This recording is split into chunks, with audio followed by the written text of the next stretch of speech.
Well, good morning, good afternoon, good evening, wherever you are in the world, either watching this or listening to this as a podcast. My name's Steve Alexander, and I'm broadcasting here from IMPA HQ, just outside of London. Very excited to be here today in our brand new podcast studio. So, welcome. I'm also joined by my colleague, Dom Scott. Dom heads up IMPA's communications and digital work and marketing within IMPA. Dom, good to see you. You too. How you doing? Very good. Good. So today we're running a series of programs around IMPA London and what you can expect at this year's event. And wow, we've got a program lined up for you. Very excited about it. Today we're talking about AI in procurement. And Dom, let me come to you because you've put together this day program at IMPA London, and it's around AI in maritime procurement.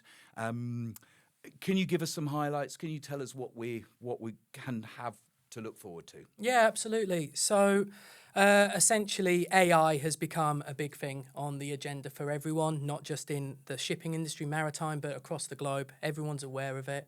Everyone's using it. We're using it ourselves.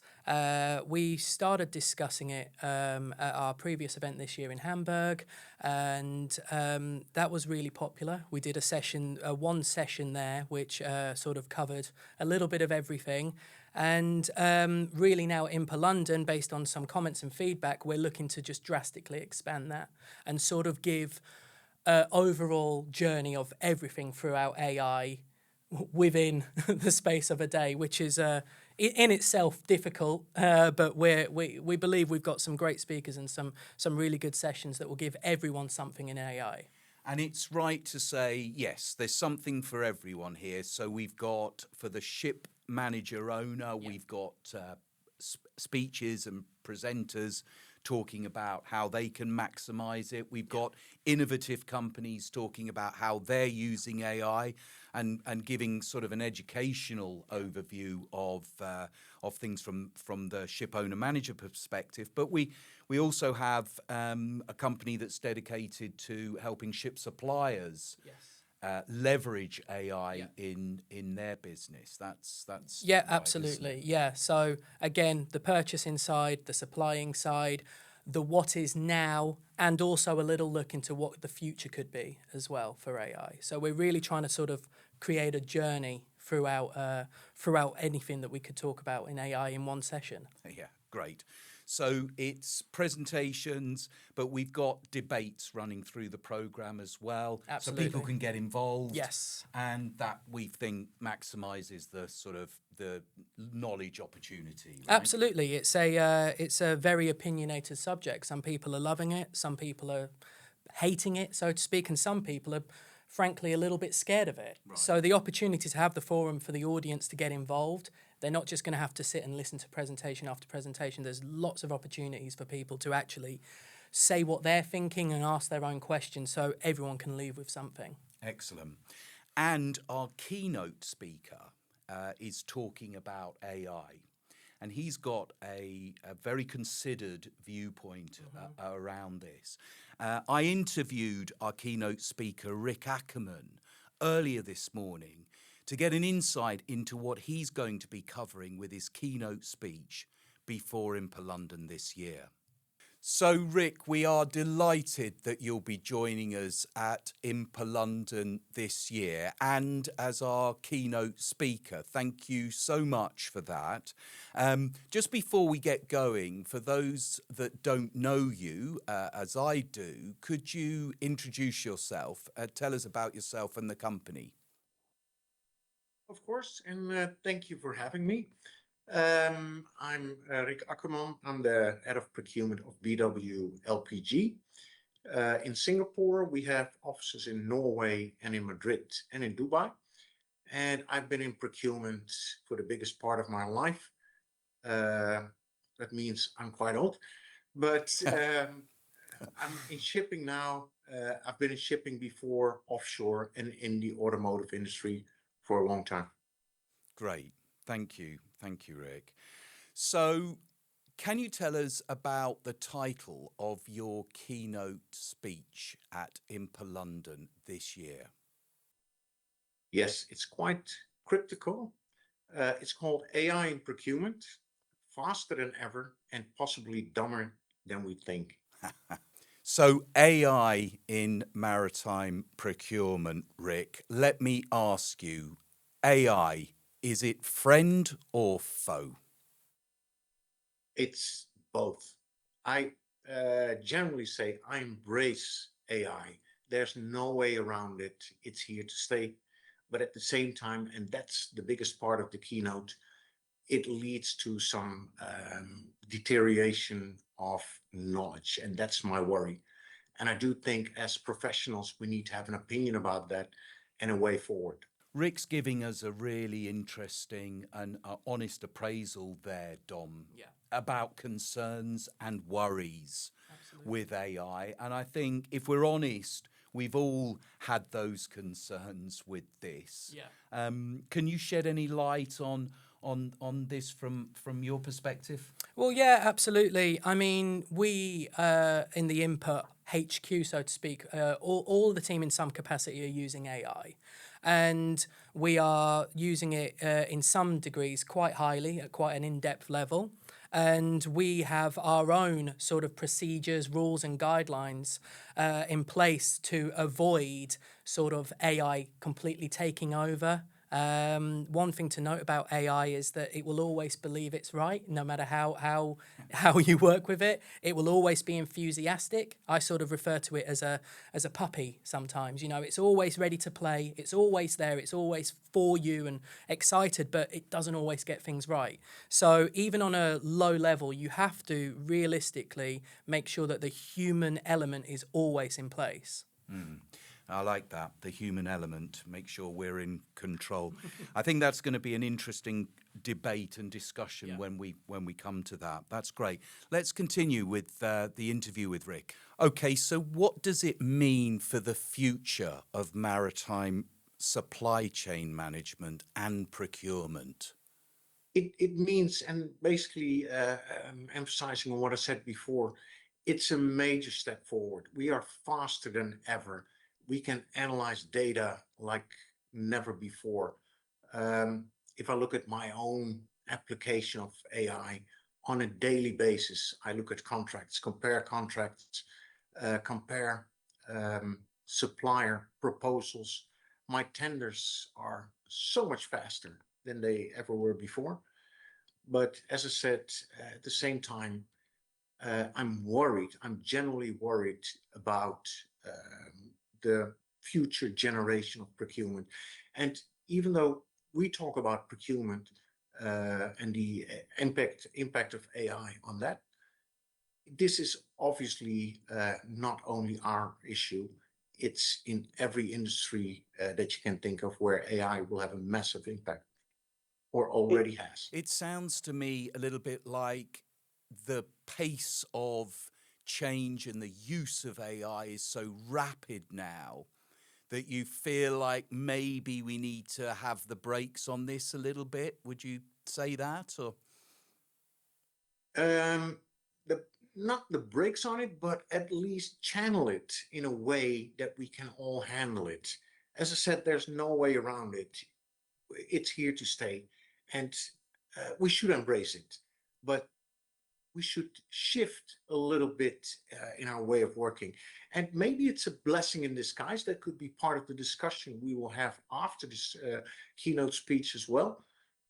Maybe it will lead to less operational work than we had before, which was a big wish for a lot of people in the past, and create more time to do the things that are absolutely critical for our profession, like the tactical and the strategical part of procurement.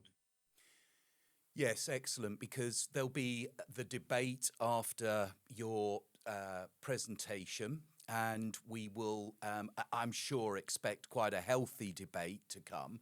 We actually ran this as a trial, if you like, in Hamburg. It was at the end of the day, and it was a very engaging discussion. Nobody wanted to leave, in fact, so I think it should be a very good session. I know that you're somebody that is passionate about the development of young people coming into the industry. We've talked before about education and about nurturing talent, which is also on the agenda for September. Have you got concerns about the future impact on young people coming into the industry, and any concerns they might have about AI either taking over their jobs if they're in the job at the moment, or actually preventing talent from joining because of the impact of AI?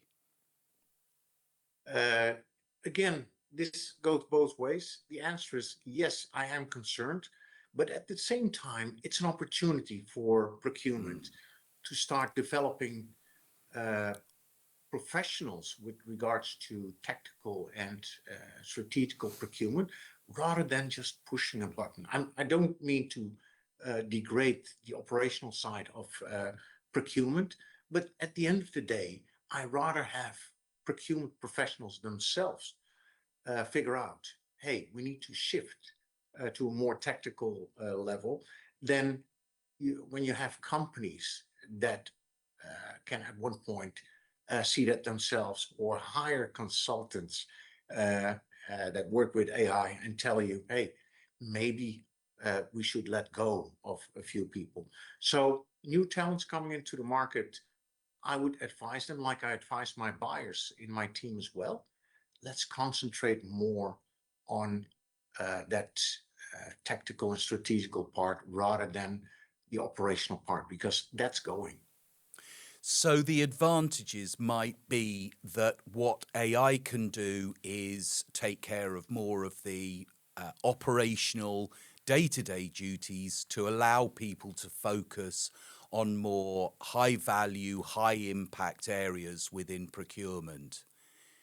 Is that a good summary, or would you add anything to that? No, absolutely. If I recall, for the longest time, every time when I had an annual review and they asked me, what would you like to change in your job? And then I go back like 25 to 30 years, I always said less administrative work, less operational jobs. And that's a reality now. It's here. So I do see it as a blessing in disguise. But at the same time, as I said, we need to make sure that the young people coming into this profession nowadays also do the hard work. Because how did we learn? How did we get where we are now? It's through training, through making mistakes. And that's something that needs, we shouldn't, we should appreciate that part as well of the job. It didn't come naturally. You had to do the groundwork and make the mistakes. So here's another really interesting point from Rick Dom. He's talking about the strategic shift in terms of the skill sets that people will require in their jobs, and possibly, a shift towards more fulfilling, more engaging work, taking this operational work away using AI. You got any comments on that? Yeah, absolutely. I mean, if you look at our usage of it internally, the first thing that we enhanced through using AI in our workflow is some of the lower level administrative tasks. And there's always this counter argument around the idea that removing any of those is potentially removing jobs, like what Rick's saying, and the low level things. But what we have found with our usage is that it actually is unlocking doors to allow us to work on a slightly more advanced or deeper level. For example, databases, with our massive databases that we deal with IMPA, now we've got team members who are able to automate with AI a lot of things in there, and then actually look at more conceptual and more planning around how could we improve that database and how could we improve communications by taking some of that sort of low-level legwork out. I think it's a really important note to make that highest usage level in AI is what we consider internally the sweet spot. It's not at risk of completely taking over what anyone's doing. It is simply helping the mundane tasks, as Rick said, the lower level tasks. You can free yourself up, essentially. Great. Okay, let's go back to Rick. So, IMPA London, it's just round the corner, so we can expect a lively discussion, and you will set the scene for AI in maritime procurement and perhaps how the landscape looks now. What about the future, Rick? I mean, it's hard to predict the future, but I mean, it's clear that it's just going to develop more and more, isn't it? Yes, I wish I could predict the future, and maybe AI can help me with that. But at the same time, yes, we should have an opinion on that. We need to figure out for ourselves how to deal with that. I'm also part of an initiative called GMPC, the Global Maritime Procurement Council. We are talking about that within the maritime industry as well, on maybe sharing talents within a talent pool, maybe making sure that people can rotate within, or at least talents can rotate within the different businesses, because we need to nourish and nurture this next generation to come. I'm not 100% concerned about the current generation. I'm more concerned about what they call now generation Gen Alpha or Gen Beta, especially Gen Beta, the people that are born or were born last year. They will have no reference whatsoever to how procurement was done in the past, like right now. And I think us as professionals, we need to find a way to at least pass on some of the information. And I know I sound like a very old fart at this moment, excuse the language, but this is, it is what it is. And when I was younger, I always thought that people that were older were always talking about experience and you need to do the groundwork. And I thought they were just protecting their own job. But Yeah. as you said earlier in this interview, it's going fast. It's not just progressing, it's multiplying on a daily basis, AI that is. So it's a concern and it's something we need to do something about. I think it's interesting. I was going to mention the GMPC. I know you're one of the driving forces with GMPC. We will be doing a show on the GMPC and interviewing a few of the council members there. But also we'll be covering the GMPC will have a session at IMPA London in a number of areas, and the GMPC is very much about collaboration, isn't it, Rick? And I think what you said earlier about sharing knowledge, even sharing talent streams, however we do it. But I think collaboration is the key here, to share experience. And I know that that's a big part of the GMPC and indeed IMPA, of course. So I think we start with this when we meet at IMPA London and when we have your presentation and then the debate. That collaboration process is very much part of the agenda for London. Yeah. No, I totally agree. Because why would each company individually try to solve problems that are not only industry problems, but workforce issues globally? So at least try to have an opinion about it and at least try to collaborate in such a way that we can share knowledge and maybe, hopefully, share solutions. Fantastic. Share knowledge, share solutions. I think that sets things up very well for London, Rick. We are really looking forward to welcoming you. So thank you for today and giving us your time. And we will see you in a few weeks' time in London. Thank you. Yep, I will see you then. Rick Ackermann, thank you very much. You're welcome. Okay, so there you have it. That was the first in this series spotlighting and highlighting some of the features that you can expect from IMPA London this year in September. The full programme is available now on the website. Do go and have a look. You can find all of the details there. Let us know if you have any suggestions or you want to get involved. I'd just like to say thanks so much to Rick Ackermann for joining us today, and also for Dom sharing your insights. Of course. Look forward to seeing you next time.